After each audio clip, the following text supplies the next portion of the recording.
Hi, Dr. Brian Koffman, a retired family doctor and a CLL patient myself, the co-founder, chief medical officer, and executive vice president of the CLL Society. And I'm going to be presenting some of the most important abstracts from the American Society of Clinical Oncology's annual meeting in 2022. And today I'm going to talk about the 4-year follow-up from a phase 2 study of Obinutuzumab, Ibrutinib, and Venetoclax in CLL. I'm going to be using a different format with a patient-friendly summary of the research. And I'm going to start with the bottom line. And the bottom line was that remissions remain durable for both treatment-naive and relapsed refractory chronic lymphocytic leukemia patients treated with a fixed duration of Obinutuzumab, Ibrutinib, and Venetoclax, arguably the 3 best drugs we have to treat CLL. But the triplet did lead to low blood counts in most patients. Let's talk about who did the study and where the research was presented. It was led by Dr. Carrie Rogers of Ohio State University, but she had many colleagues helping her with this, and it was presented at the American Society of Clinical Oncology's annual meeting in 2022. In the way of the background, targeted therapies, as anyone who's visited the CLL Society website knows, has revolutionized the management of CLL, but the best sequencing and combinations is not yet defined. This study looks at the potent triple combination for a fixed period of time. Next, I'll talk about the methods and participants. Originally, there were 25 treatment-naive patients and 25 relapsed or refractory patients. So a refractory patient is someone for whom the therapy didn't work, and a relapsed patient is someone for whom the therapy worked, but the disease came back after they've stopped.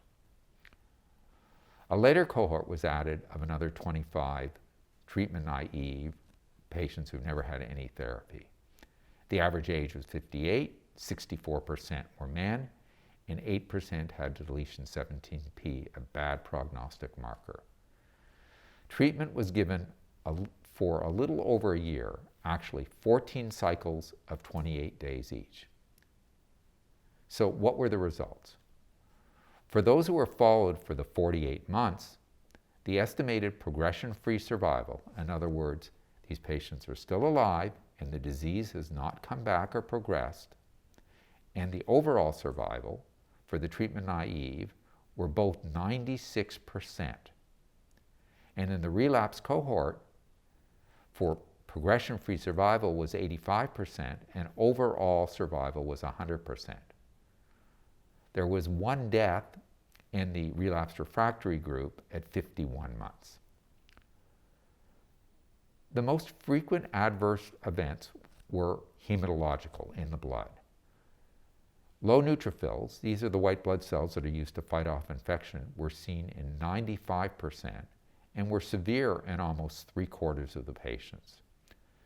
Similar totals, total percentages, but fewer severe decreases were seen across many blood counts, including the total number of white blood cells, the number of lymphocytes, and the platelets.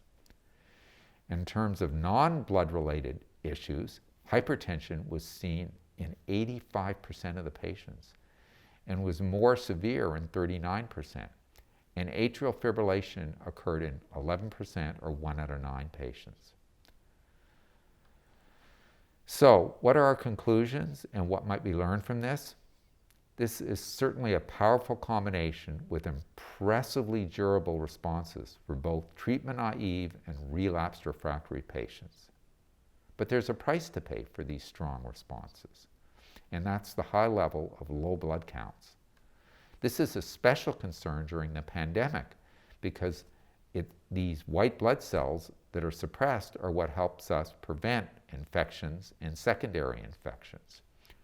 It is, however, reassuring that infection was not listed as a common adverse event. The big unanswered question, though, is whether this triplet results are better than the doublet of Ibrutinib and Venetoclax that we've already studied in the Captivate and GLOW trial, both of which are detailed on our website. Does adding Obinutuzumab improve outcomes, or is it just making more patients more immunosuppressed? We don't know the answer. More follow-up and research are needed to get that answer. We provide a link to the 4-year follow-up with a phase 2 trial of this, and we also have a link for you with Dr. Rogers, where she presents data to physicians that has more updated information on this. Thanks so much for listening. Stay strong. We're all in this together.